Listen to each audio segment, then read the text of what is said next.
बिस्मिल्लाहिर्रहमानिर्रहीम अस्सलामुअलैकुम। एपिसोड के शुरुआत में मेहमद जेरकुतई और क्योमास के साथ खेमे में दाखिल होता है और वो काफी गुस्से में होता है और क्योमास से कहता है इसका क्या मतलब है कि वो मौजूद नहीं है। क्योमास बताओ मुझे गोंचा कहाँ है। तो क्योमास कहता है मेहमद साहब वो यहाँ नहीं है, हमने हर जगह देख लिया। जवाबन मेहमद कहता है उसकी तलाश जारी रखें, कोई न कोई निशान मिल जाएगा। गोंचा गोंचा गोंचा, अगर गोंचा को कुछ हुआ तो मैं इन सरहदी इलाकों को तबाह कर दूंगा। ये कहते साथ ही वो लात मारकर खेमे में मौजूद चीजें फेंक देता है। फिर जेरकुतई पूछता है क्या हमें याकूब साहब को यह नहीं बताना चाहिए मेहमद साहब। जवाबन मेहमद गुस्से से कहता है बिल्कुल बताना चाहिए, बिल्कुल बताना चाहिए। सिर्फ इस बारे में नहीं बल्कि ये भी बताना चाहिए कि उस्मान साहब हमारे बाजार में कैसे हीरो बन गए। मेरे बाबा को कभी कुछ पता नहीं चलना चाहिए। जेरकुतई अब जाओ और मेरी बहन को ढूंढो। यह सुनते साथ ही जेरकुतई चला जाता है और मेहमद कहता है मैं पहले अपनी बहन को तलाश करूंगा, फिर मैं सारी दुनिया को दिखा दूंगा कि दरमियान के सरदार मेहमद साहब कौन है। क्योमास हमें जंगजुओं और लोगों को इकट्ठा करना चाहिए। मेरे ही बाजार में उस्मान साहब के लिए काम करने का क्या मतलब है। क्योमास के जाने की कुछ देर बाद इमरान तेगन खेमे में दाखिल होता है और कहता है दरमियान के बेटे मेहमद साहब, हम आपको आपके खेमे में और आपकी पोस्ट पर देखना चाहते थे। तो मेहमद कहता है तुम यहाँ क्यों आए हो। इस पर इमरान तेगन कहता है क्या तुम जानना चाहते हो कि इतना बड़ा आदमी तुम्हारे खेमे में क्या कर रहा है। तिजारत, मैं आपके साथ तिजारत करना चाहता हूँ। यह सुनकर मेहमद पूछता है इमरान तेगन आपको किसने कहा कि मैं इस तिजारत के लिए राजी हूँ। जवाबन इमरान तेगन कहता है क्योंकि मैं देख रहा हूँ कि तुम में वो ताकत है जो तुम्हें खत्म कर देगी। मैंने तुम्हें ताजुद्दीन की करारगाह में देखा था। मैं जानता हूँ कि तुम किसकी तरफ हो और किसके खिलाफ हो। तुम भी मुझे जान जाओगे। हमारे तीर का हदफ एक ही जानिब है। अगर तुम मेरे साथ हो जाते हो तो तुम्हें वो ताकत मिल जाएगी जिसका ख्वाब तुम देखते हो। सोचो, अच्छे से सोचो। ये कहते साथ ही इमरान तेगन चला जाता है। उधर यानी शहर में रात सुनने के बाद बाला खातून गुंदोज साहब से कह रही होती हैं आप हमें ये तब भी बता सकते थे जब आप हमारे घर आए थे, आपने इस वक्त तक ये क्यों छुपाया। तो गुंदोज साहब कहते हैं आप ठीक कह रही है बाला खातून, मगर मुसीबत अभी नहीं टली। ताजुद्दीन नोयान मर गया है मगर उलजैतो खान अभी तख्त पर मौजूद है। आज नहीं तो कल वो हमारे दरवाजे पर दस्तक देगा। तो उस्मान साहब कहते हैं बिल्कुल फिक्र ना करें, जब वो हमारे दरवाजे पर आएगा तो सिर्फ हमारी तलवारों का सामना करेगा। हम जब मुत्तहिद होंगे तो कोई भी हमें हरा नहीं सकता। जवाबन गुंदोज साहब कहते हैं आपने दुरुस्त कहा, मैं भी यही चाहता हूँ। चूंकि दो काई मुत्तहिद हो गए हैं तो फिर हम इस इत्तेहाद को एक शादी की तकरीब के साथ मुकम्मल करते हैं। यह सुनकर उरहान अलाउद्दीन की जानिब देखने लग जाता है और बाकी सब भी काफी ज्यादा हैरान होते हैं। उस्मान साहब कहते हैं साफ साफ बात करें गुंदोज साहब। जवाबन गुंदोज साहब कहते हैं मैं एक बड़ा सरदार हूँ जिसके पीछे हजारों लोग हैं। आपकी हिफाजत में आना आपके हुक्म के मातहत हो जाने के मुतरादिफ है। आप जानते हैं कि शान और साख को खराब ना होने देने के लिए क्या करना चाहिए। उस्मान साहब, मैं अपनी साख की हिफाजत के लिए अपने कबाइल को एक शादी के जरिए मुत्तहिद करना चाहता हूँ। मैं चाहता हूँ कि मेरी बेटी एल्चम और आपके बेटे शहजादे उरहान की शादी हो जाए। यह सुनने के बाद उरहान को बहुत गुस्सा आता है और उरहान को देखते हुए एल्चम खातून कहती हैं ये आप क्या कह रहे हैं बाबा।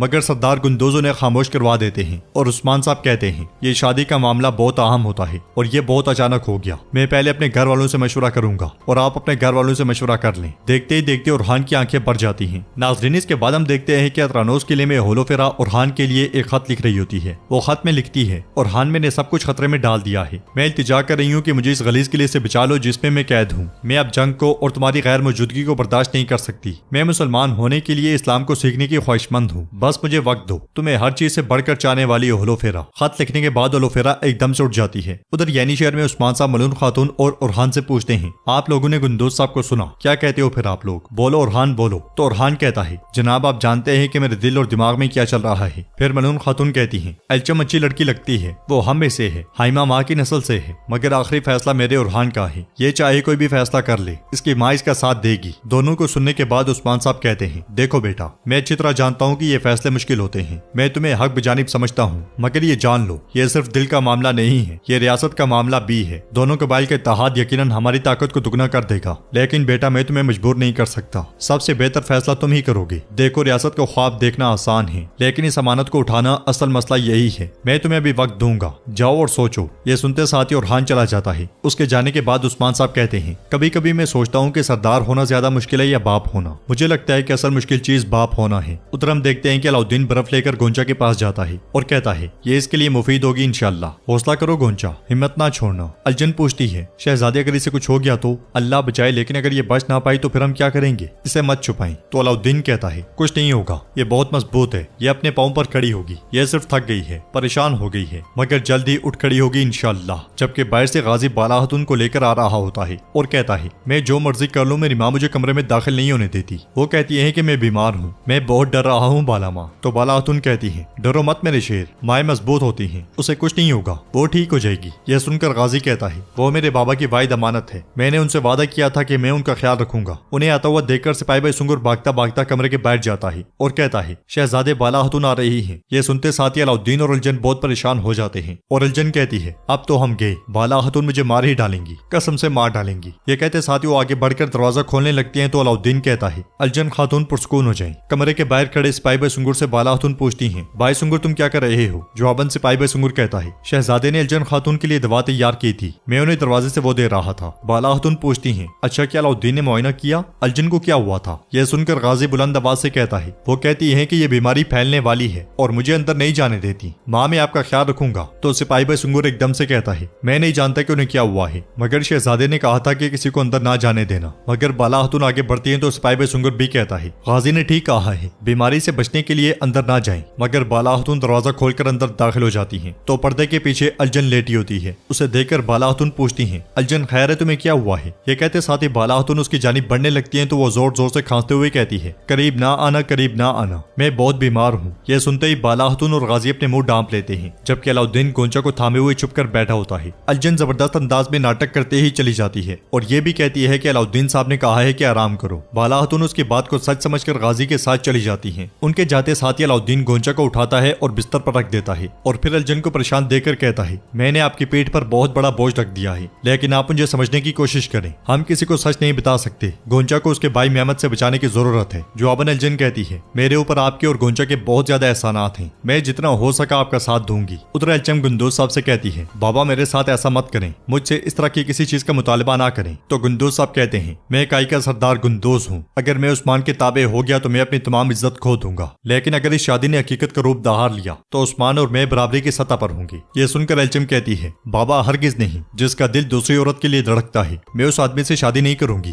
तो गुंदोज साहब कहते हैं ये क्या कह रही हो? जवाबन अलचम कहती है बाबा और हान साहब एक दूसरी औरत से मोहब्बत करते हैं। इस पर गुंदोज साहब कहते हैं शादी तो नहीं हुई ना, और हान से शादी तुम ही करोगी, ये हमारी बेहतरी के लिए करोगी। अलचम खातून बार बार इंकार करती हैं कि वो किसी और को पसंद करता है, मैं उससे शादी नहीं करूंगी। तो सरदार गुंदोज चिल्लाते हुए कहता है बस बस बहुत हुआ, तुम कब से अपने बाप के हुक्म को फरामोश करने लगी हो? तुम अम्मा हाइमा की औलाद में से हो और अपने शयान शान हाइमा अम्मा के पोते और हान साहब से शादी करोगी, लेकिन सबसे पहले उस्मान साहब तुम्हारी रजामंदी पूछेंगे। मैं जानता हूँ कि तुम हमारे खानदान की भलाई के लिए सबसे दुरुस्त जवाब दोगी। अलचम खातून ना चाहते हुए भी हाँ मिसारे लाती हैं और नाजरीन एपिसोड भी इख्तिताम पजीर होती है। अगर आपको वीडियो पसंद आए तो वीडियो को लाइक करें, चैनल को सब्सक्राइब करें और बेल आइकन पर लाजमी से क्लिक कर दें। इंशाअल्लाह मिलते हैं नेक्स्ट वीडियो में, तब तक के लिए रखें अपना और अपनों का बहुत ज्यादा ख्याल। अल्लाह निगहबान।